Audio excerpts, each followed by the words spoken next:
Good morning प्यारे बच्चों, मैं उमेश चंद स्वागत करता हूं अपनी केमिस्ट्री पाठशाला में। प्यारे बच्चों, आज हम चैप्टर फर्स्ट का सेकंड लेक्चर पढ़ेंगे जिसमें हम करेंगे द्रव्य या पदार्थ का रासायनिक वर्गीकरण। प्रथम लेक्चर में हमने क्या कंप्लीट किया था, द्रव्य पदार्थ का भौतिक वर्गीकरण, जिसके अंतर्गत हम पढ़े थे पदार्थ की ठोस अवस्था, द्रव अवस्था और गैस अवस्था, उसकी विशेषताओं को, उनके गुणों को, उनके एग्जाम्पल्स को बहुत अच्छे से देखे थे और उनसे बनने वाले एमसीक्यू क्वेश्चन को बारी बाई टॉपिक सॉल्व किए थे।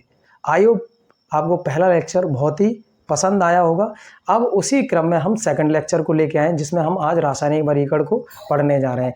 इस लेक्चर के अंतर्गत हम बेटा कंप्लीट करेंगे सबसे पहले शुद्ध पदार्थ, फिर अशुद्ध पदार्थ, दोनों का फिर वर्गीकरण, फिर हम देखेंगे तत्व और यौगिक को, और तत्व और यौगिक को देखने के बाद हम फिर करेंगे तत्व का वर्गीकरण, जिसमें हम पढ़ेंगे धातु, फिर पढ़ेंगे अधातु, फिर पढ़ेंगे उपधातु, फिर पढ़ेंगे हम यौगिक को, और उसके बाद हम पढ़ेंगे समांगी मिश्रण और विषमांगी मिश्रण को। तो बिना टाइम वेस्ट किए हुए हम करते हैं अब लेक्चर की स्टार्टिंग। तो चलो चलते हैं बेटा। द्रव्य पदार्थ का रासायनिक वर्गीकरण करने के लिए बेसिकली हमें 3 पॉइंट्स के बारे में बहुत अच्छे से जानकारी होनी चाहिए। पहला बिंदु होता है हमारी किसी भी पदार्थ की संरचना। दूसरा जो पॉइंट होता है हमारा, पहला पॉइंट ये हो गया। दूसरा पॉइंट होता है उसका संगठन, और तीसरा पॉइंट होता है उसका रासायनिक गुण, रासायनिक गुण। इन तीनों के आधार पर, यानी कि संरचना, संगठन और रासायनिक गुण के आधार पर, किसके गुण के आधार पर? रासायनिक गुणों के आधार पर इन्हें किसी लिए मुख्यतः 2 वर्गों में विभाजित किया गया है। बेटा कितने वर्गों में विभाजित किया गया है? 2 वर्गों में, जिन्हें हम आगे देखते हैं। चलो, पहला होता है इन तीनों लक्षणों के आधार पर, यानी कि संरचना, संगठन और रासायनिक गुण के आधार पर पदार्थों को कितने भागों में बांटा गया? 2 भागों में। नंबर 1 शुद्ध पदार्थ, नंबर 2 अशुद्ध पदार्थ। नंबर 2 अशुद्ध पदार्थ। शुद्ध पदार्थ क्या होते हैं? शुद्ध पदार्थ जो ऐसे होते हैं जिनमें संरचना, संगठन और रासायनिक गुण एक समान होते हैं, तो वो शुद्ध पदार्थ होते हैं। जिनमें संरचना, संगठन और रासायनिक गुण एक समान नहीं होते हैं, उन्हें क्या बोला जाता है? अशुद्ध पदार्थ बोला जाता है। तो बेटा अब हम समझेंगे क्रमबद्ध तरीके से शुद्ध पदार्थ क्या है, फिर शुद्ध पदार्थ का वर्गीकरण करेंगे, और उसके बाद समझेंगे अशुद्ध पदार्थ क्या है, और फिर अशुद्ध पदार्थ का वर्गीकरण करेंगे। तो बिना टाइम वेस्ट किए हुए चलते हैं। तो मैंने क्या बताया? शुद्ध पदार्थ कैसे पदार्थ होते हैं? वे पदार्थ जिनका संरचना, संगठन और रासायनिक गुण और भौतिक गुण कैसे हों? एक समान हो, तो वो क्या कहलाते हैं? शुद्ध पदार्थ कहलाते हैं। तो शुद्ध पदार्थ जो बेसिकली होते हैं वो 2 प्रकार के होते हैं। नंबर 1 होता है तत्व, और नंबर 2 होता है हमारा यौगिक। तत्व क्या होते हैं? जैसे आपका क्या हुआ, हाइड्रोजन हो गया, हीलियम, लिथियम, कार्बन, यानी कि एटसेट्रा जो होते हैं। जैसे गोल्ड आपके सामने रखा हुआ है, गोल्ड है, आयरन है, ऑक्सीजन है। और यौगिक क्या है? जैसे वाटर हो गया, आपका नमक हो गया, आपका कार्बन डाइऑक्साइड हो गई, आपके घर में चीनी होगी, वो एक प्रकार के यौगिक के एग्जाम्पल हैं। तो हम अब क्या करेंगे, सबसे पहले हम बेटा अब क्या करेंगे, तत्व को समझेंगे और उसके बाद हम यौगिक को पढ़ेंगे। ठीक है, तो चलो चलते हैं, तत्व को समझते हैं। मेरे प्यारे बच्चों, तत्व की परिभाषा देने से पहले हम तत्व को कुछ समझने की कोशिश करेंगे। जैसे कि मान लो ये हाइड्रोजन का परमाणु है। किसका परमाणु है? हाइड्रोजन का। तो इसे ये ऐसा क्यों बोला जाता है कि ये हाइड्रोजन का परमाणु है? ये वाला जो है वो हाइड्रोजन का परमाणु। एक सेकेंड, ये कैसे बोला जाता है कि ये हाइड्रोजन का ही परमाणु है? तो इसके लिए हम सिंपली है कि ऐसा परमाणु जिसके अंदर क्या हो, इलेक्ट्रॉन की संख्या कितनी हो? 1 हो, प्रोटॉन की संख्या कितनी हो? 1 हो, लेकिन न्यूट्रॉन की संख्या कितनी हो? 0 हो। तो ऐसा परमाणु क्या कहलाया? ऐसा परमाणु जो होता है वो हाइड्रोजन नामक तत्व का निर्माण करता है। किस तत्व का निर्माण करता है? हाइड्रोजन। तो अपनी दुनिया में, यानी कि अपनी ब्रह्मांड में ऐसे परमाणु जितने भी हैं जिनके अंदर इलेक्ट्रॉन 1 है, प्रोटॉन 1 है और न्यूट्रॉन 0 है, वो सभी क्या है? हाइड्रोजन के परमाणु है। किसके परमाणु बेटा? हाइड्रोजन के परमाणु। यानी कि उन सभी परमाणुओं से परमाणु जो है वो सभी परमाणु मिलकर क्या बना रहे हैं? हाइड्रोजन तत्व का निर्माण कर रहे हैं। इसी प्रकार से हम कार्बन को देखेंगे। तो कार्बन को देखेंगे तो कार्बन में क्या देखने को मिलता है? बेसिकली बेटा इसमें प्रोटॉन की जो संख्या होती है वो 6 होती है, न्यूट्रॉन की जो संख्या होती है वो 6 होती है, और आपके इलेक्ट्रॉन की जो संख्या होती है वो कितनी होती है? 6 होती है। यानी कि कहने का मतलब है ऐसे परमाणु जिसमें प्रोटॉन 6 हो, न्यूट्रॉन 6 हो और इलेक्ट्रॉन 6 हो, तो ऐसे परमाणु जो होते हैं वो कार्बन नामक तत्व का निर्माण करते हैं। इससे ये बात ये क्लियर होती है कि जो तत्व जो होते हैं बेटा, क्या तत्व एक ऐसे परमाणु से मिलकर बने होते हैं जिनके, देखो इसका गुण अलग है, इसकी सारी केमिकल और भौतिक फिजिकल और इसकी गुण अलग हैं और इसके गुण अलग हैं, भौतिक और रासायनिक गुण। इस बात से ये क्लियर होता है कि एक तत्व का रासायनिक गुण और भौतिक गुण दूसरे तत्व के साथ में 100% मैच नहीं करेगा। तो इस तत्व की जो परिभाषा होती है वो क्या बनती है कि तत्व है मूलभूत शुद्ध पदार्थ है जो केवल एक ही प्रकार के परमाणुओं से बना होता है। इसे किसी भी साधारण भौतिक या रासायनिक विधि से और अधिक सरल पदार्थों में विभाजित नहीं किया जा सकता। ये डेफिनेशन बनती है तत्व की। और आई होप आप लोगों को समझ में आ गया होगा। कभी भी हाइड्रोजन है वो कार्बन नहीं हो सकता और कभी भी कार्बन है वो हाइड्रोजन नहीं हो सकता। तो बात आई होप क्लियर होगा तत्व। अब हम तत्व को समझने की कोशिश करेंगे और अधिक गहनता से। बेटा तत्वों को बहुत अधिक गहनता से समझने के लिए हम तत्वों की विशेषताओं के बारे में समझेंगे क्रमबद्ध तरीके से और उसको समझने की कोशिश करेंगे, उसके अपवादों को समझने की कोशिश करेंगे। चलो चलते हैं। इसका जो पहला लक्षण है वो क्या है? परमाणुओं की समानता। कहने का मतलब ये है कि दुनिया का कोई भी तत्व है वो एक ही समान प्रकार के परमाणु से मिलकर बना हुआ है। जैसे फॉर एग्जांपल के तौर पे अगर हम देखते हैं, ये हाइड्रोजन का परमाणु है, ये कार्बन का परमाणु है, ये हमारा ऑक्सीजन का परमाणु है और ये हमारा नाइट्रोजन का परमाणु है। ये क्या हमारा नाइट्रोजन का परमाणु है। तीनों को अगर अलग देखेंगे तो हाइड्रोजन में क्या है बेटा? ये हाइड्रोजन जो तत्व है वो अलग प्रकार के परमाणु से मिलकर बना हुआ है। कार्बन तत्व है वो अलग प्रकार के परमाणु से मिलकर बना हुआ है। ऑक्सीजन तत्व है वो अलग प्रकार के परमाणु से मिलकर बना हुआ है और हमारा जो नाइट्रोजन है वो अलग प्रकार के परमाणु से मिलकर बना हुआ है। कैसे डिफरेंस है आप अगर देखेंगे, यहाँ पर एक एग्जांपल लेके समझा दे रहा हूँ इलेक्ट्रॉन को लेके। इसमें इलेक्ट्रॉन 1 है, इसमें इलेक्ट्रॉन कितने हैं बेटा? 6 हैं और इसमें जो इलेक्ट्रॉन है वो कितने हैं बेटा?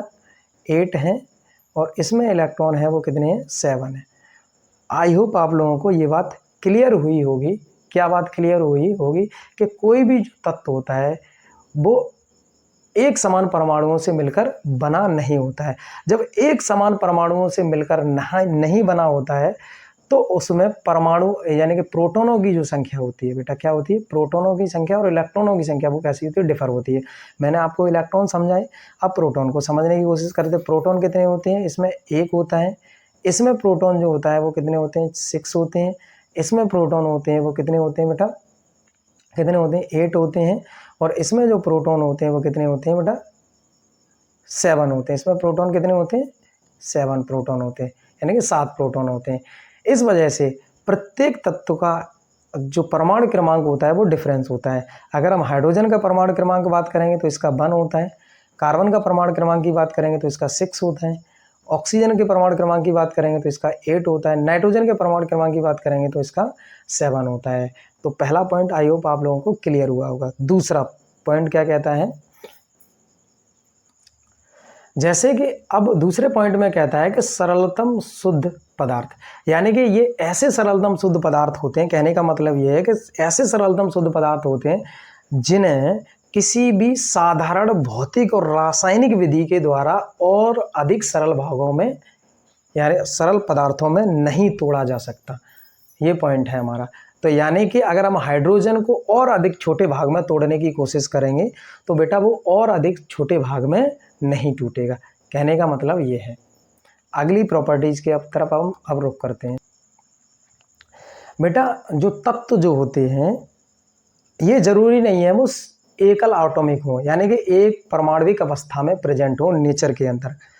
कभी कभी बहुत सारे एलिमेंट ऐसे होते हैं जो एकल अवस्था में होते हैं, जैसे कि आप हीलियम हो गया, नियॉन हो गया, आर्गन हो गया, क्रिप्टॉन हो गया, जीनॉन हो गया, ये सभी सिंगल अवस्था में पाए जाते हैं। जैसे हीलियम है तो वो He फॉर्म में प्रेजेंट होगा, इस वजह से इन्हें बोला जाता है मोनो एटॉमिक तत्व। कुछ तत्व ऐसे होते हैं जो डाई एटॉमिक होते हैं, जो नेचर में दो परमाणुओं से मिलकर बनी हुई व्यवस्था से बने हुए होते हैं, जिन्हें बोला जाता है डाई एटॉमिक तत्व, जिसमें आते हैं ऑक्सीजन हो गया आपका, हाइड्रोजन हो गया और नाइट्रोजन जो है वो नाइट्रोजन आ गया। फिर आते हैं यानी कि तीसरे टाइप के जो एलिमेंट होते हैं वो होते हैं पॉलीएटॉमिक तत्व, जिसके अंतर्गत आता है आपका फास्फोरस और सल्फर। यानी कि पॉलीएटॉमिक का मतलब होता है जो 3 से अधिक सेम प्रकार के परमाणुओं से मिलकर बना हुआ जो तत्व होता है, यानी कि ऐसा तत्व जिसमें सेम यानी कि समान प्रकार के परमाणु 3 से ज़्यादा मिले हों, जैसे कि फास्फोरस में 4 हैं, सल्फर में 8 हैं, तो ऐसे तत्वों को हम पॉलीएटॉमिक तत्व कहते हैं। जैसे कि आप देख पा रहे होंगे नाइट्रोजन में देख रहे हैं, तो ये जो नाइट्रोजन है वो एक नाइट्रोजन का परमाणु इधर और दूसरा नाइट्रोजन का परमाणु इधर लगा हुआ है। उसी तरीके से अगर हाइड्रोजन को देखेंगे तो एक हाइड्रोजन का और दूसरा हाइड्रोजन का। तो ये जो है हमारा डाईएटॉमिक है, ये भी हमारा डाईएटॉमिक है। सिंगल वाले जैसे कि आपका हीलियम हो गया, नियॉन हो गया, का आर्गन जो मतलब नोबल गैसेस होती हैं वो इसके एग्जांपल्स होते हैं। पॉलीएटॉमिक में आपका फास्फोरस और सल्फर हो गया। तो आई होप आपको ये बात क्लियर हुई होगी कि तत्व जो होते हैं वो कभी एक ऐसा क्लियर नहीं है कि वो हमेशा एक ही परमाणु से मिलकर बने हों। वो ये बात क्लियर होती है कि तत्व हमेशा एक ही प्रकार के परमाणु से मिलकर बने होते हैं। फॉर एग्जाम्पल के तौर पे वो डाईएटॉमिक भी हो सकते हैं, मोनोएटॉमिक भी हो सकते हैं और पॉलीएटॉमिक भी हो सकते हैं। आपके सामने मैंने एग्जाम्पल रख रखे हैं, तो ये बात आप लोगों को मेरे ख्याल से क्लियर हुई होगी। अब हम चलते हैं अगली प्रॉपर्टीज की तरफ। अब अगली प्रॉपर्टीज है इनके जो तत्व होते हैं उनके भौतिक गुण, रासायनिक गुण कैसे होते हैं बेटा, निश्चित होते हैं। यानी कि अगर हम किसी भी तत्व को उसका गलनांक देखते हैं, क्वथनांक देखते हैं, घनत्व देखते हैं और अन्य रासायनिक प्रॉपर्टीज़ को देखते हैं तो वो एक निश्चित वैल्यू को प्रदर्शित करते हैं। तो इससे बात ये क्लियर होती है कि इनके जो जो तत्व होते हैं उनके भौतिक और रासायनिक गुण कैसे होते हैं बेटा, एक डेफिनेट वैल्यू प्रदर्शित करते हैं। तो आई होप आपको ये पॉइंट भी क्लियर हुआ होगा। फिर अगला पॉइंट है हमारा आधुनिक आवर्त सारणी में तत्वों का स्थान। तो आधुनिक आवर्त सारणी में तत्वों को जो स्थान है वो परमाणु क्रमांक के आधार पर, किसके आधार पर दिया गया है, परमाणु क्रमांक के आधार पर दिया गया है। आवर्त सारणी आपके सामने रखी हुई है। इसका डिटेल एक्सप्लेनेशन अभी हम यहाँ नहीं करेंगे, इसका डिटेल एक्सप्लेनेशन किया जाएगा 3rd चैप्टर में, जिसका नाम है आवर्त सारणी तथा उसके गुणों, तत्वों की आवर्त सारणी तथा उनके गुणों में आवर्तता। उस चैप्टर में हम आवर्त सारणी को डिटेल पढ़ेंगे।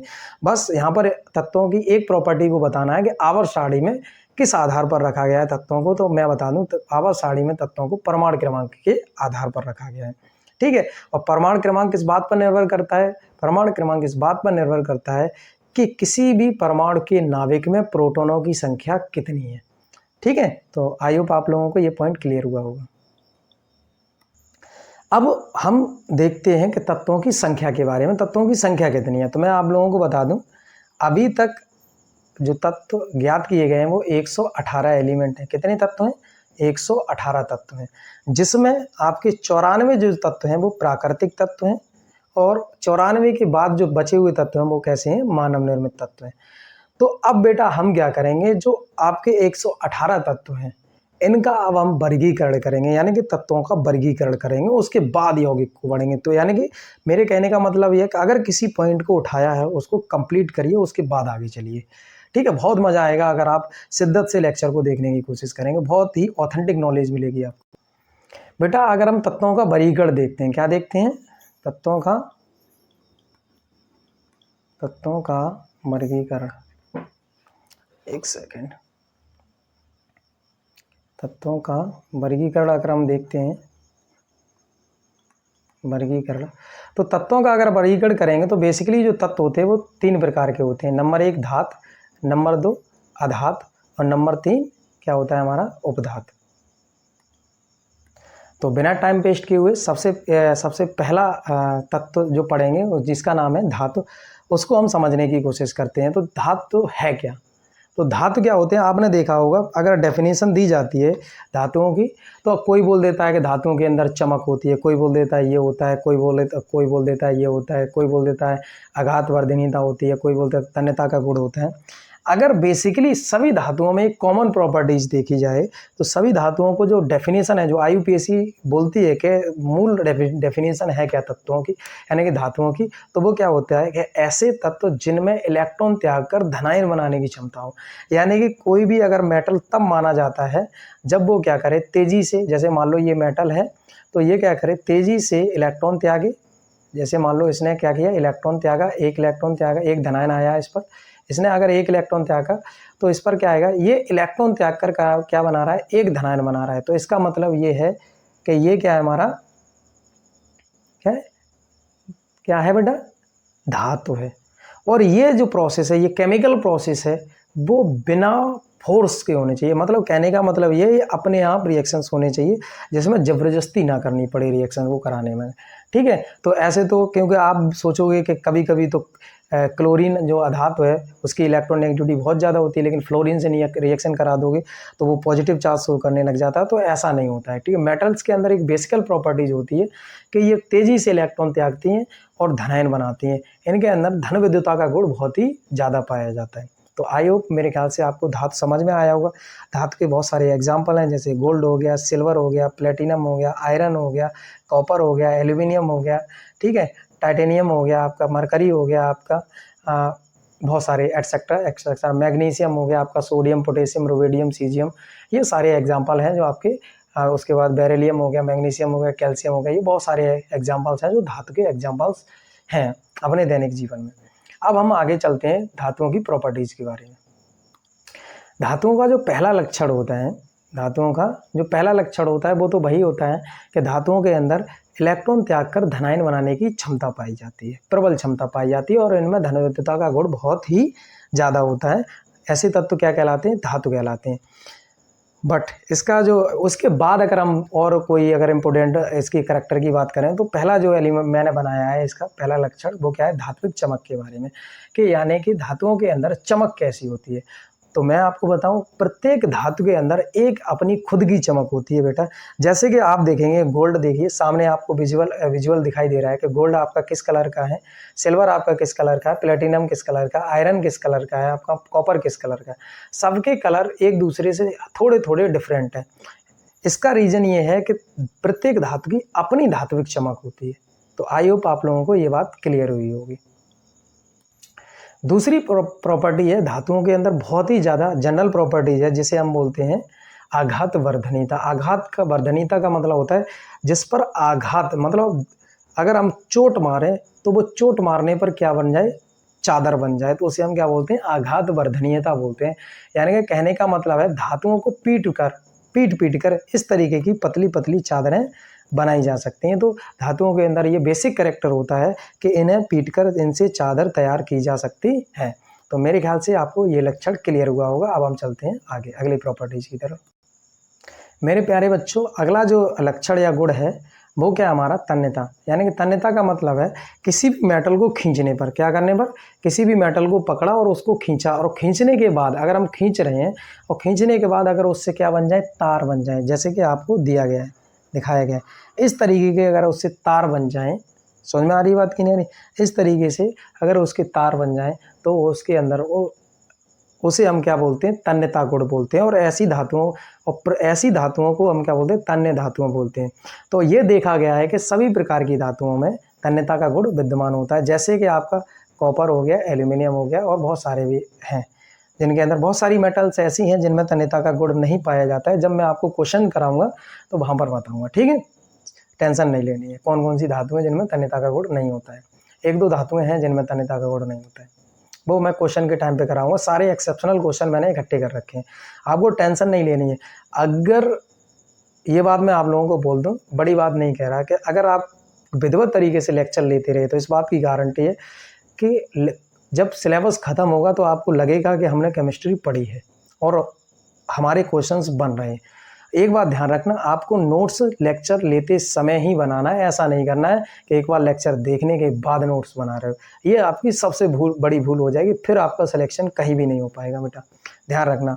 आपको सिलेक्शन जो मैटर करता है वो लेक्चर आपने लिया, सघनता से समझा, उस लेक्चर को कितने अच्छे से समझा, उसके बाद कितने ज़्यादा PYQ लगाए उसके, यानी कि MCQ लगाए, PYQ लगाए, जितने ज़्यादा लगाओगे आपका उतना अच्छा सिलेक्शन नज़दीक आपके पास तक पहुंच जाता है। तो ठीक है, बिना टाइम वेस्ट किए हुए आगे चलते हैं।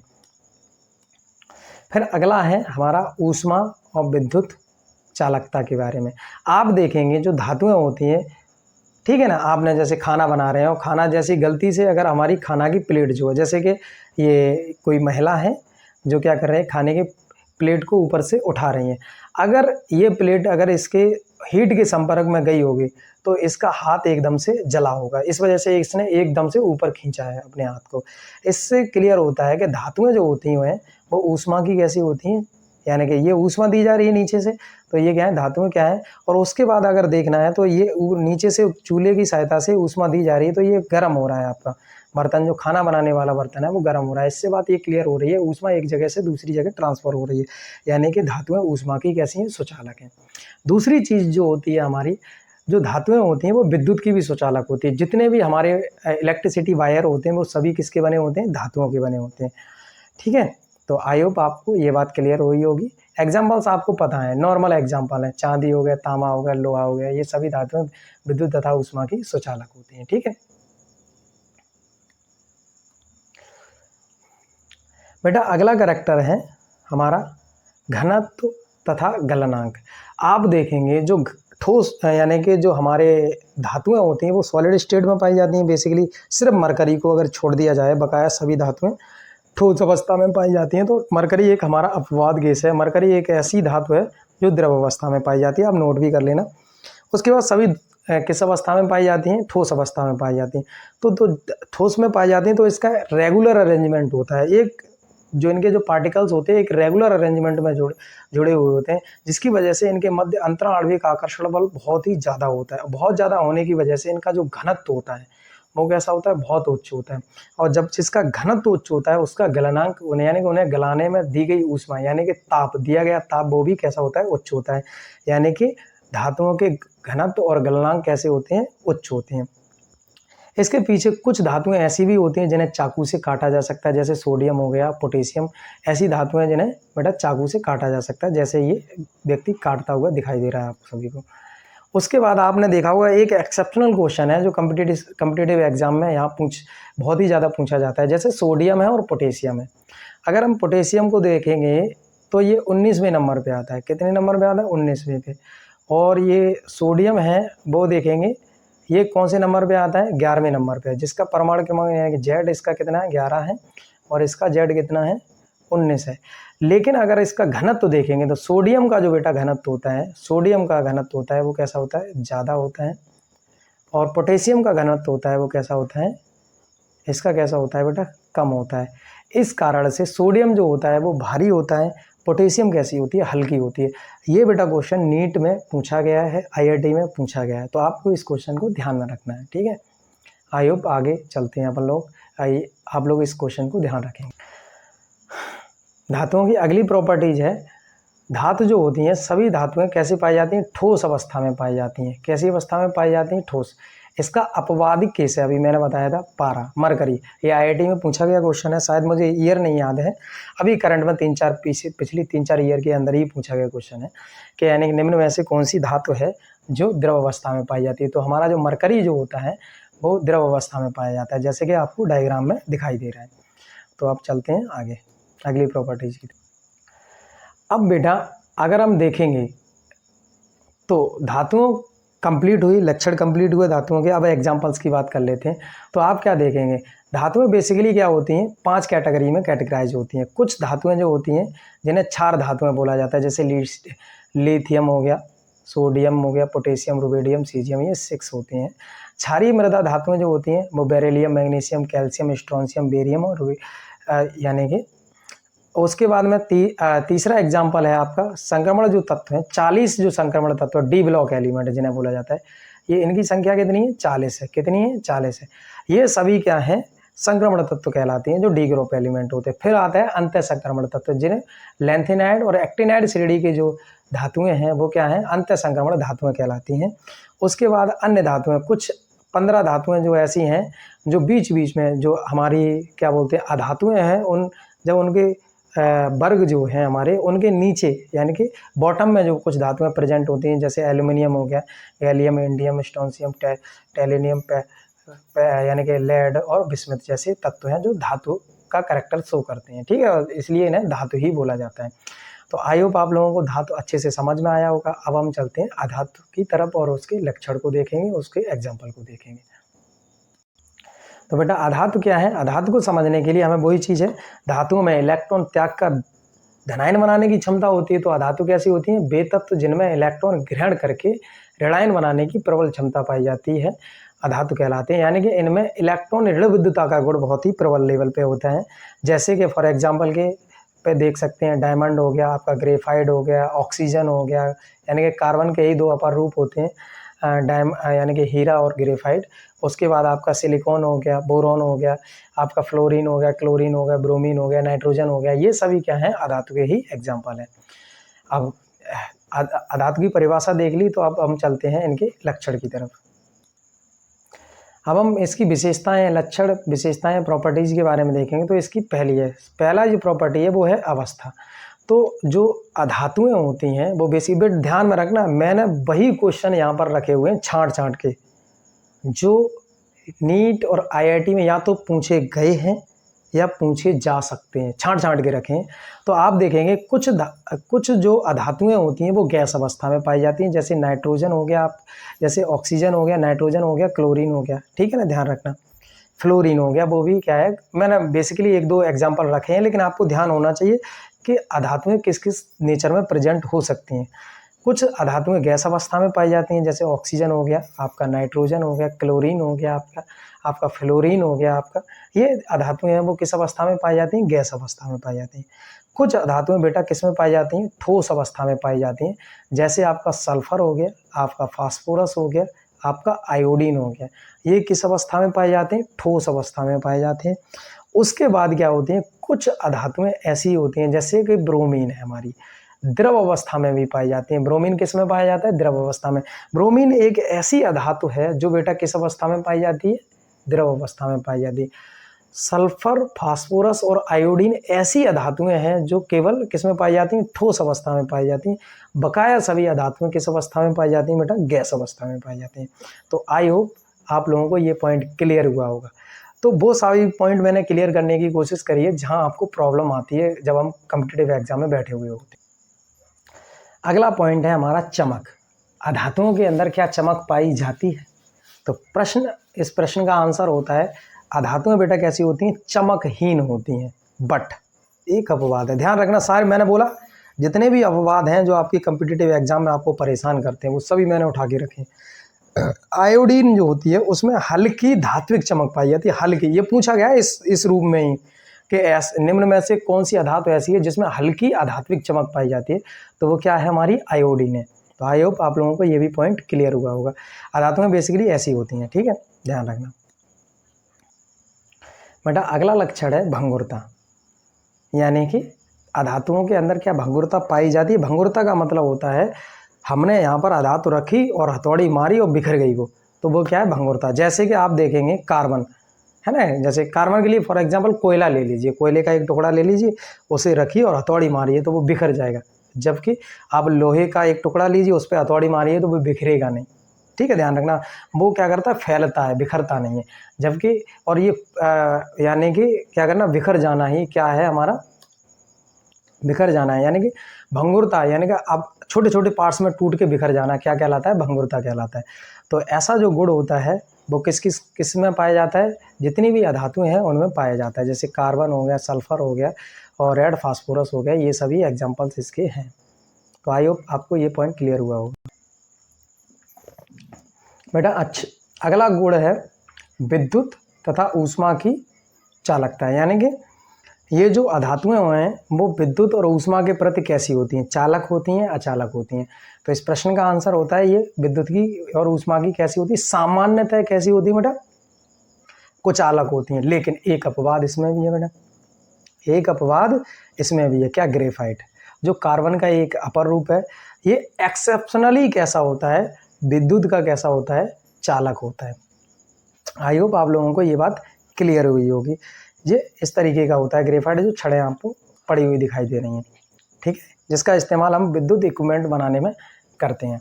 ये भी क्वेश्चन पूछा गया है, ठीक है, ध्यान रखना इस बात को। अगली प्रॉपर्टीज है धातुओं की गलनांक व क्वथनांक। तो आप गलनांक और क्वथनांक को देखेंगे तो ज़्यादातर जो अधातुएं होती हैं बेटा, क्या होती हैं, अधातुएं, उनके जो गलनांक होते हैं और क्वथनांक होते हैं वो कम ही होते हैं। कैसे होते हैं, कम होते हैं। लेकिन भैया हमारा बॉस बैठा है हीरा, जिसका नाम क्या है, हीरा, इसका गलनांक कैसा होता है, सबसे ज़्यादा होता है। कैसा होता है, गलनांक भी बहुत ज़्यादा होता है और क्वथनांक भी बहुत ज़्यादा होता है। ये किसका अपर रूप है, कार्बन का एक अपर रूप है। आई होप आप लोगों को ये पॉइंट भी क्लियर हुआ होगा। बात आती है अब अधातुओं के घनत्व के बारे में। अब देखेंगे अधातुएं जो होती हैं वो धातुओं की तुलना में, किसकी तुलना में बेटा, धातुओं की तुलना में कैसी होती हैं, हल्के होते हैं। कैसी होती हैं, हल्के होते हैं। जैसे कि आपने क्या किया, गुब्बारे में हवा भर ली, जैसे क्या भरा आपने, गुब्बारे में नाइट्रोजन हवा भरी। कौन सी हवा भरी, नाइट्रोजन। ये क्या है बेटा, अधातु है। कैसी है, एक अधातु है, यस या नो। और ये मेटल की रॉड ले ली उतनी बड़ी, तो बताओ कौन ज़्यादा भारी होगा, ये मेटल की रॉड ज़्यादा भारी होगी। यानी कि इसका घनत्व कैसा होगा बेटा, घनत्व इसका ज़्यादा होगा विद रेस्पेक्ट टू नाइट्रोजन, गुब्बारे में भरी नाइट्रोजन गैस की तुलना में। या फिर आपने क्या किया, चौक वगैरह ले ली, तो उसकी भी तुलना करने की कोशिश करेंगे। तो धातुओं की तुलना में बेटा अधातुएं हल्की होती हैं, यानी कि इनका घनत्व जो होता है वो कैसा होता है, कम होता है। मेरे प्यारे बच्चों, अब इसके एग्जाम्पल्स की तरफ वर्क करते हैं। एग्जाम्पल्स क्या कहते हैं बेटा, कुछ धातुएं गैसीय अवस्था में पाई जाती हैं। जैसे आप कुछ अधातुएं बेटा, क्या, कुछ अधातुएं जो हैं वो किस अवस्था में पाई जाती हैं, गैस अवस्था में। जैसे हाइड्रोजन, ऑक्सीजन, नाइट्रोजन, क्लोरीन हो गया, फ्लोरीन हो गया, ये सभी क्या हैं, गैस अवस्था में पाई जाती हैं आदि, ठीक है। कुछ अधातुएं ठोस अवस्था में पाई जाती हैं। जैसे आपका क्या हो गया, सल्फर हो गया, फास्फोरस हो गया, आयोडीन हो गया और कार्बन हो गया। ये जो अधातुएं हैं वो किस अवस्था में पाई जाती हैं, ठोस अवस्था में पाई हैं। कुछ अधातुएं हैं जैसे कि ब्रोमीन, केवल और केवल ब्रोमीन, ये किस में पाई जाती है, द्रव अवस्था में। बेटा ध्यान रखना, ब्रोमीन पूछा जाता है, एक दो बार पूछा गया है, ध्यान रखना। नीट में भी पूछा जा चुका है ये प्रश्न और IIT में भी पूछा जा चुका है और बहुत सारे कॉम्पिटिटिव एग्जाम में पूछा गया, तो इसका ध्यान रखना है थोड़ा। तो आई होप आप लोगों को अधातु अच्छे से समझ में आया होगा। अब हम चलते हैं उपधातुओं की तरफ। अब हमारे सामने रखी हुई हैं उपधातुएं, यानी कि उपधातुओं को एक्सप्लेन करने वाले हैं हम, उपधातुएं हैं क्या। तो यानी कि जिनके अंदर धातु और अधातु दोनों के गुण विद्यमान होते हैं। जैसे कि धातुओं में क्या पाई जाती है, चालकता, ठीक है, चमक पाई जाती है, और उनमें क्या पाई जाती है, चमक नहीं पाई जाती। तो उपधातुएं होती हैं उनमें भंगुरता, अम्लीय ऑक्साइड बनाने की क्षमता पाई जाती है, ऐसी चीज़ें पाई जाती हैं। जो उपधातुएं होती हैं वो दोनों का मिक्स कैरेक्टर शो करती हैं। क्या शो करती हैं बेटा, दोनों के मिक्स लक्षण शो करती हैं। तो यानी कि ऐसे, यानी कि उपधातु वे तत्व हैं जिनमें धातु और उपधातु दोनों के गुण पाए जाते हैं। क्या कहलाती हैं, उपधातुएं कहलाती हैं, ठीक है। तो परिभाषा वाला पॉइंट क्लियर हुआ। अब हम चलते हैं इनकी विशेषताओं की तरफ। बेटा उपधातुओं की विशेषताओं में पहली विशेषता है भौतिक गुण। तो ये धातुओं की तरह तो बेटा चमकदार होती हैं, परंतु तन्य और असहनीय नहीं होती। मतलब इन्हें ताना नहीं जा सकता, इन्हें पीटा नहीं जा सकता, ये गुण नहीं पाया जाता है। बट धातुओं की तरह कैसी होती हैं, चमक तो होती है इनमें। ये क्या होती हैं, अधातुओं की तरह कैसी होती हैं, भंगुर होती हैं। कैसी होती हैं, भंगुर होती हैं। तो आई होप आप लोगों को ये पॉइंट क्लियर हुआ होगा। अब हम चलते हैं आगे। अब बात आती है इनके रासायनिक गुण की। तो जो उपधातुएं जो होती हैं उनमें क्या होता है बेटा, जो ऑक्साइड होते हैं वो अम्लीय भी बना सकते हैं। जैसे कि आप देखेंगे जो अधातुएं हैं उनके ऑक्साइड कैसे होते हैं, अम्लीय होते हैं। तो ये भी क्या कर सकते हैं, ऑक्साइड अम्लीय बना सकते हैं। धातुओं की तरह ये ऑक्साइड क्षारीय भी बना सकते हैं। उसके बाद क्या कर सकते हैं, ये मिश्र धातुएं भी बना सकते हैं और ये सहसंयोजी आबंध भी बना सकते हैं अधातुओं की तरह। तो ये इनके बेसिक केमिकल कैरेक्टर हैं। समझ में आई बात। अब हम चलते हैं आगे। अब जो है हमारा इम्पोर्टेंट पॉइंट, ठीक है, ध्यान रखना। इम्पोर्टेंट पॉइंट क्या है कि जो हमारी जो उपधातुएं हैं उनमें चालकता का गुण पाया जाता है कि नहीं पाया जाता है। तो प्रश्न होता है, इस प्रश्न का आंसर है ये विद्युत कैसी होती हैं, बहुत ही ज़्यादा खराब चालक होती हैं। मतलब इनमें चालकता अगर डायरेक्ट अगर इनमें इलेक्ट्रिसिटी सप्लाई करने की कोशिश करी जाए तो इनमें डायरेक्ट इलेक्ट्रिसिटी बहुत ही ज़्यादा पुअर इलेक्ट्रिसिटी सप्लाई होती है। लेकिन जब हम क्या करते हैं, इनका ताप बढ़ाते हैं, क्या करते हैं, ताप बढ़ाते हैं और उसकी डोपिंग करते हैं, तो हमें क्या इनसे बनते हैं क्या बेटा, चालक, अर्धचालक बनते हैं। क्या बनते हैं बेटा, सेमीकंडक्टर बनते हैं, जो क्या करते हैं, स्पीड को यानी कि जो हमारी विद्युत है उसकी चालकता को बहुत ही तेज़ी से क्या करते हैं, प्रदर्शित करते हैं। तो आई होप आप लोगों को ये बात पॉइंट समझ में आया होगा। अब आती है बात आवर्त सारणी में इनका स्थान कहाँ है। जो हमारी उपधातुएं हैं उनका आवर्त सारणी में स्थान कहाँ है। तो आप देखेंगे आवर्त सारणी में आप देखेंगे टेलुनियम, एंटीमनी, पोलोनियम, ठीक है, सिलिकॉन, गैलियम और यानी कि बोरोन, ये सभी जो एग्जाम्पल हैं वो किसके एग्जाम्पल हैं, आपकी उपधातुओं के एग्जाम्पल हैं। तो आई होप आप लोगों को ये पॉइंट क्लियर। बेटा इसी के साथ हम उपधातुओं को ख़त्म करते हैं और आगे चलते हैं। क्या है, उपधातुएं जो हैं वो क्या हो सकती हैं, बोरोन है, तो बोरोन का इस्तेमाल हम कहाँ करते हैं, बोरिक अम्ल बनाने में और कांच उद्योग में। दूसरी उपधातु है हमारा सिलिकॉन, जिसका कंप्यूटर चिप और ट्रांजिस्टर बनाने में किया जाता है। जर्मेनियम होता है, मैंने सॉरी वहाँ पर गलत बोल दिया, आप लोग करेक्ट कर लेंगे। जर्मेनियम जो होता है वो अर्धचालक उपकरण बनाने में काम आता है। एंटीमनी जो होता है, एंटीमनी जो होता है वो अग्निरोधी पदार्थ और मिश्र धातु बनाने में उपयोग किया जाता है। उसके बाद में टेल्यूरियम जो होता है वो स्टील और की कठोरता बढ़ाने में किया जाता है। और पोलोनियम जो होता है वो क्या होता है, परमाणु ऊर्जा संसाधनों में इसका उपयोग किया जाता है। बेटा एक जो हमारा ये जो अर्धचालक है आर्सेनिक, इसे कुछ साइंटिस्ट अर्धचालक मानते हैं और कुछ साइंटिस्ट अर्धचालक नहीं मानते हैं। तो जो लोग मानते हैं वो उपधातुओं की संख्या 7 मानते हैं और जो लोग नहीं मानते हैं वो उपधातुओं की संख्या 6 मानते हैं। तो इस बात पर थोड़ी बहस नहीं की जा सकती कि इनकी संख्या 6 है या 7 है। जो लोग मानते हैं वो क्या बोल सकते हैं कि हमारी तो ये इसको ऐड कर लेंगे, और जो लोग नहीं मानते हैं वो इसको रिप्लेस कर देंगे। आई होप आप लोगों को ये पॉइंट क्लियर हुआ होगा। बच्चों अभी तक हमने तत्व को कंप्लीट किया, अब हम करेंगे शुद्ध अवस्था यानी कि द्रव्य पदार्थ की शुद्ध पदार्थ को हम एक्सप्लेन, सेकंड वाले को एक्सप्लेन करेंगे जिसका नाम है यौगिक। तो यौगिक क्या होता है बेटा, जब हम क्या करते हैं, 2 या 2 से अधिक प्रकार के तत्वों को, जैसे कि मान के चलो ये हमारा क्या है, नाइट्रोजन है और ये हमारा क्या है, हाइड्रोजन है। इन दोनों गैसों की जब आपस में क्रिया कराई जाती है तो क्या बनता है, हमारा अमोनिया बनता है। क्या बनता है, अमोनिया। तो जो अमोनिया है यही क्या है, हमारा एक यौगिक है। क्या है, यौगिक है। आई होप आप लोगों को समझ में आई होगी कि यानी कि जब विभिन्न प्रकार के तत्वों को एक निश्चित अनुपात में मिलाया जाता है तो वो रासायनिक अभिक्रिया के द्वारा आपस में बनते हैं और बनने के बाद में क्या बनाते हैं, एक शुद्ध पदार्थ का निर्माण करते हैं जिसे हम यौगिक कहते हैं। तो परिभाषा की तरफ रुख करते हैं। परिभाषा क्या है, जब 2 या 2 से अधिक भिन्न तत्व निश्चित अनुपात में आपस में रासायनिक बंध बनाकर जुड़ते हैं तो बनने वाला शुद्ध पदार्थ यौगिक कहलाता है। तो आई होप आप लोगों को यौगिक की परिभाषा कंप्लीट हुई होगी। अब इसकी विशेषताओं की तरफ चलते हैं। अब आता है यौगिक की प्रमुख विशेषताएं। तो पहली विशेषता है कि इनके बीच में क्या होता है, एक निश्चित अनुपात होता है। जैसे कि फॉर एग्जांपल के तौर पे हम अगर H2O को देखने की कोशिश करते हैं तो इसका द्रव्यमानिक अनुपात देखेंगे तो हाइड्रोजन का कितना है, 1, और है हाइड्रोजन के कितने, 2, ठीक है। इस तरफ ऑक्सीजन का कितना होता है, 16।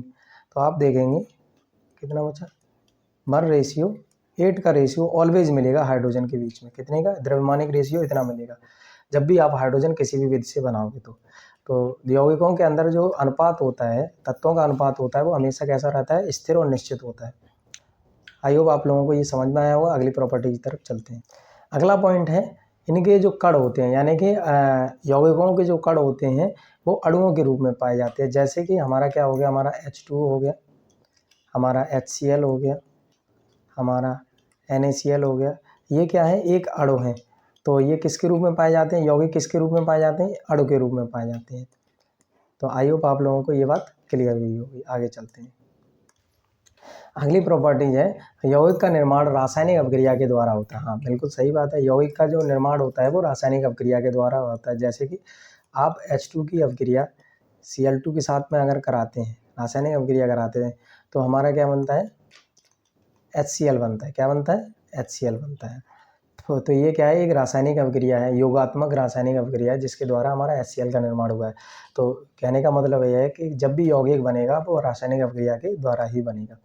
अगला है हमारा प्रॉपर्टीज, यौगिक के गुण उसके घटक तत्वों से भिन्न होते हैं। जैसे कि मान के चलो हमारा क्या है, जो HCl है वो H2 और Cl2 से मिलकर बना हुआ है। कौन, हमारा HCl।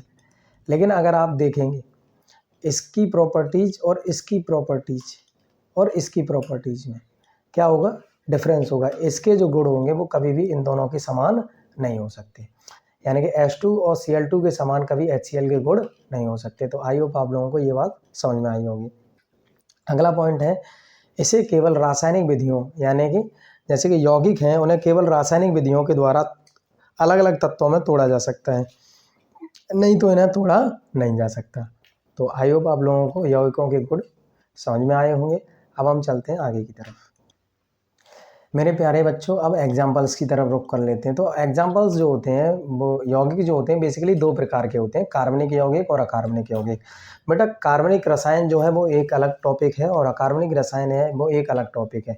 तो मैं यहाँ पर आपको ज़्यादा डिटेलिंग एक्सप्लेनेशन ना दे करके, क्योंकि ये फंडामेंटल चैप्टर है। तो जब मैं आपको इनऑर्गेनिक केमिस्ट्री पढ़ाऊँगा और ऑर्गेनिक केमिस्ट्री पढ़ाऊँगा तो वहाँ पर आपको बहुत सारे कंपाउंडों को नोट कराऊँगा। थोड़ा कुछ नोट कर लेते हैं। जैसे कि आपका NaCl हो गया, नमक हो गया, ये एक एग्जांपल है यौगिक का। जल हो गया आपका क्या हो गया, अमोनिया हो गई आपकी, कार्बन डाइऑक्साइड हो गई आपका HCl हो गया आपका, ठीक है बेटा, आपका H2SO4 हो गया, ठीक है, आपका शुगर हो गया, मतलब आपका ग्लूकोज हो गया C6H12O6 हो गया, ऐसे एटसेट्रा। बहुत सारे एग्जाम्पल आपको पता होंगे खुद ही। तो इसके अब हम आगे पढ़ेंगे इसके अशुद्ध पदार्थों को, ठीक है,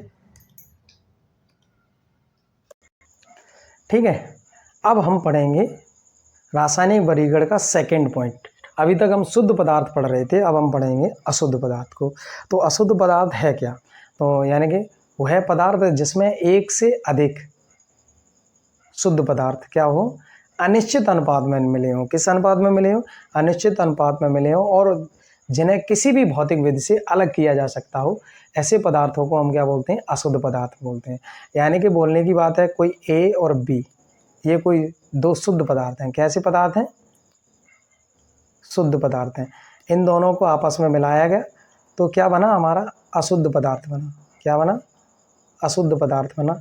इन दोनों को किसी भौतिक विधि से, किससे बेटा, भौतिक विधि से, भौतिक विधि से फिर से अलग अलग किया जा सकता हो A और B को।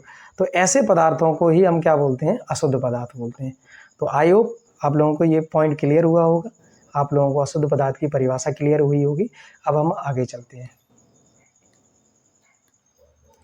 बेटा अशुद्ध पदार्थ होते हैं वो बेसिकली दो प्रकार के होते हैं। नंबर 1 समांगी मिश्रण और नंबर 2 आप देख रहे हैं हमारा क्या, विषमांगी मिश्रण। समांगी मिश्रण क्या होता है, अब हम उसको समझेंगे। विषमांगी मिश्रण क्या होता है उसको समझेंगे, उसकी प्रॉपर्टीज़ को समझेंगे। चलिए चलते हैं। चलो बेटा समांगी मिश्रण को समझने की कोशिश करते हैं, उसके बाद डेफिनेशन को लेंगे। जैसे कि मान के चलिए ये हमने क्या लिया, जल लिया यानी कि H2 लिया, ये हमने क्या ले लिया, शुगर ले लिया। क्या ले लिया, शुगर ले लिया। इसको क्या किया हमने, इसके अंदर डाला। जब इसके अंदर जब हमने डाला और एक स्टिक की सहायता से इसे रोटेट घुमाया। जब इसे घुमाया तो क्या देखा, ये क्या होगा, एक ऐसा मिक्सचर बना जिसमें हमें जो शुगर है और वाटर है दोनों अलग अलग नहीं दिखाई दे रहे हैं और जिसे हम भौतिक विधि से अलग भी नहीं कर पा रहे हैं। समझ में आ रही बात कि नहीं आ रही, ऐसे मान के चलो चुन के अलग नहीं कर पा रहे हैं। तो ऐसे मिश्रण को हम क्या बोलते हैं, समांगी मिश्रण बोलते हैं। आई होप आप लोगों को समांगी मिश्रण क्लियर हुआ होगा। अब हम इसकी डेफिनेशन को नोट करते हैं। चलो चलते हैं। समांगी मिश्रण की परिभाषा क्या है, समांगी मिश्रण वह मिश्रण है जिसमें सभी अवयव समान रूप से वितरित होते हैं और पूरा मिश्रण हर जगह एक साथ दिखाई देता है। इसे देखकर या साधारण तरीके से भिन्न अवयवों को पहचाना नहीं जा सकता। यानी ये कहने का मतलब है, अगर हम इसको देखें या फिर किसी भी भिन्न तरीके से देखें तो किसी भी अवयव को हम अलग अलग तरीके से नहीं देख सकते। तो ऐसे मिश्रण को हम क्या बोलते हैं, समांगी मिश्रण कहते हैं। बेटा अगली हमारी विशेषता जो है वो क्या है, मतलब इसके लक्षण और विशेषताओं के बारे में अध्ययन करेंगे। जो हमारे समांगी मिश्रण है, सबसे पहले हम उसकी लक्षण और विशेषताओं के बारे में अध्ययन करेंगे। परिभाषा को हमने कंप्लीट कर लिया है। अब हम देखेंगे क्या इसकी जो पहली विशेषता है वो क्या है, मिश्रण के सभी भागों में अवयव बराबर मात्रा में होते हैं। यानी कि कहने का मतलब ये है कि जो हमारा समांगी मिश्रण होता है उसके जो अवयव होते हैं, यानी कि जिसमें जैसे फॉर एग्जांपल के तौर पे ये क्या है, हमारा साल्ट है। इस साल्ट को यानी कि इस नमक को इसके अंदर जल के अंदर हमने डाला, इसके अंदर हमने डाला, तो इस तरह का एक विलयन बन के तैयार हुआ, यानी कि समांगी मिश्रण बन के तैयार हुआ। इसके अंदर अगर हम देखेंगे तो इनके यानी कि इस लवण यानी कि साल्ट के पार्टिकल्स और इस जल के पार्टिकल्स एक समान रूप से वितरित होते हैं। ऐसा नहीं है कहीं एक जगह साल्ट के पार्टिकल हैं और कहीं एक जगह क्या है हमारे यानी कि जल के पार्टिकल हैं। तो आई होप आप लोगों को ये बात क्लियर हुई होगी। अगला पॉइंट है यह मिश्रण यानी कि एक जैसा मिश्रण दिखाई देना। तो अगले पॉइंट है यह मिश्रण एक ही पदार्थ जैसा दिखाई देता है। जैसे कि हमने क्या किया, शुगर डाला इसके अंदर और बाद में इसको हिलाया और अच्छे से घोला, तो बाद में हमें पता चला कि यहाँ पर केवल और केवल वाटर जैसा दिखाई दे रहा है, एक जैसा दिखाई दे रहा है। हमें इस तरह का शुगर जैसा कोई कलर हमें इसके अंदर दिखाई नहीं दे रहा है। तो इस बात से ये क्लियर होती है कि ये जो इसका जो मिश्रण होता है वो ऐसे मिश्रण होते हैं वो एक समान रूप से एक जैसे दिखाई देते हैं। अब आगे देखेंगे कि जो हमारे इसके अवयव जो होते हैं, अगला लक्षण है समांगी मिश्रण का, जो इसके अवयव होते हैं। अगर मैं देखूं जैसे कि इस साल्ट को मैंने इसके अंदर वाटर के अंदर डाला, अब ये बताइए, तब ये जाके एक मिश्रण बन के तैयार हुआ। अब इसमें ये बताइए कहाँ पर आपका साल्ट है यानी कहाँ पर आपका लवण है और कहाँ किस जगह आपका जल है, कोई बता पाएगा? नहीं बता पाएगा। तो ऐसे मिश्रण जो होते हैं, समांगी मिश्रण होते हैं, उनके अवयवों को नंगी आंखों से नहीं देखा जा सकता। वही कहने का कोशिश कर रहा है ये पॉइंट। ठीक है, अब आगे चलते हैं। अगला पॉइंट है बेटा कणों का आकार छोटा। यानी कि जो समांगी मिश्रण होते हैं, जो समांगी मिश्रण बनाने वाले जो अवयव होते हैं, इनके कणों का आकार कैसा होता है, बहुत ही छोटा होता है। इस वजह से ये कि जैसे कीचड़ तली पर बैठ जाता है उस तरीके से ये बोल रखा है तल छट नहीं बनाते, यानी कि कीचड़ जैसे तली पर नहीं बैठते हैं। जैसे कि आपने मिश्रण बनाया, ये इसको इसमें डाला, ठीक है, शुगर को इसमें डाला, घोलने के बाद देखा तो ये शुगर जमीन यानी कि इसकी तली पर बैठी हुई दिखाई नहीं देगी पूर्ण रूप से अगर मिश्रण बना लेगी तो। ठीक है, तो आई होप आप लोगों को ये बात क्लियर हुई होगी। अब बेटा अगला पॉइंट है हमारा भौतिक तरीके से अलग होना। यानी कि हम अगर बाष्पीकरण करने की कोशिश करें, इस तरीके से बाष्पीकरण करने की कोशिश करें तो भी जो शुद्ध पदार्थ होते हैं वो अलग नहीं हो पाते हैं, यानी कि जो समांगी मिश्रण होते हैं वो अलग नहीं हो पाते हैं। सॉरी, मैंने शुद्ध पदार्थ बोला। जो समांगी मिश्रण होते हैं अगर उसका बाष्पीकरण करेंगे तो भी अलग नहीं होंगे उनके अवयव, आसवन करेंगे तो भी अलग नहीं होंगे, और आसवन का मतलब इस तरीके से, ठीक है, और क्रोमेटोग्राफी करेंगे तब भी, कि इन तीनों में से किसी भी विधि के द्वारा समांगी मिश्रण में प्रेजेंट जो अवयव होते हैं उन्हें अलग अलग नहीं किया जा सकता। तो आप लोगों को ये बात क्लियर हुई होगी। अब बेटा एग्जाम्पल को देख लेते हैं समांगी मिश्रण के। नमक और पानी का घोल, चीनी और पानी का घोल, इस तरीके से वायु है वो क्या है, हमारा नाइट्रोजन, ऑक्सीजन, कार्बन डाइऑक्साइड जैसी गैसों का मिश्रण है, तो वो एक समांगी मिश्रण है। पीतल और ब्रास, जो पीतल जो होता है वो तांबा और जस्ता से मिलकर बना होता है। जो क्या है, पीतल किस किस का मिश्रण है, तांबा और जस्ता, जिसमें हम तांबा और जस्ता को अलग अलग नहीं देख सकते। कांसा जो होता है वो तांबा और टिन से मिलकर बना होता है। ठीक है, तो ये एग्जाम्पल हैं आपकी समांगी मिश्रण के। अब हम चलते हैं विषमांगी मिश्रण की तरफ। तो बेटा विषमांगी मिश्रण है क्या, ऐसे मान के चलो ये कोई मिट्टी है, इस मिट्टी को मैंने क्या किया, इस विषमांगी मिश्रण को समझना है, इस प्रैक्टिकल को समझ लीजिए। मिट्टी है, मिट्टी को पानी के अंदर डाला तो आपने क्या देखा, मिट्टी जो है इस बर्तन की तली पर बैठ गई। तो इस प्रकार के यानी कि और वाटर है वो क्या है, इसके ऊपर है। इस बात से ये क्लियर होता है कि अगर हम आँखों से देखते हैं तो हमें मिट्टी अलग दिखाई देती है और पानी जो है हमारा वो ऊपर की तरफ अलग दिखाई देता है। तो इस प्रकार के मिश्रण को जिसमें घटक जो हैं, दोनों घटक मिलने वाला और मिलाने वाला, दोनों घटक जो हैं वो क्या है, अलग अलग दिखाई दें, तो ऐसे मिश्रण को हम क्या बोलते हैं, विषमांगी मिश्रण बोलते हैं। आप परिभाषा को नोट कर सकते हैं। ठीक है, अब आगे चलते हैं हम लोग। बेटा अब बात करने वाले हैं विस्मांगी मिश्रण की असमान संरचना के बारे में। यानी कि असमान संरचना का मतलब ये है कि ऐसे समझ लीजिए प्रैक्टिकल की सहायता से, मिट्टी को हम अगर पानी में डालें तो मिट्टी क्या है, तली पर बैठ जाती है, पानी हमारा इसके ऊपर होता है। तो इस बात से ये क्लियर होता है कि जो हमारे विस्मांगी मिश्रण होते हैं उसकी प्रत्येक भाग की संरचना और गुण होते हैं वो एक दूसरे से मैच नहीं करते, वो एक दूसरे से मैच नहीं करते और इसी वजह से ये एक दूसरे में मिक्स नहीं होते। ठीक है, इस पॉइंट का आंसर ये था। तो आई होप आपको ये समझ में आया होगा। अगली प्रॉपर्टी जो है हमारी वो क्या है, जैसे कि अब यानी घटकों की पहचान। घटकों की पहचान का मतलब ये है कि जैसे हमने मिट्टी को पानी में डाला तो आपको क्या है, इसमें जो डाली गई चीज़ है वो क्या है, मिट्टी है, सैंड है, और किसके अंदर डाली गई, पानी के अंदर। तो हम नंगी आंखों से इन दोनों चीज़ों को देख सकते हैं, वही चीज़ इस पॉइंट के अंदर बोल रहा है, तो आप नोट कर लें। ठीक है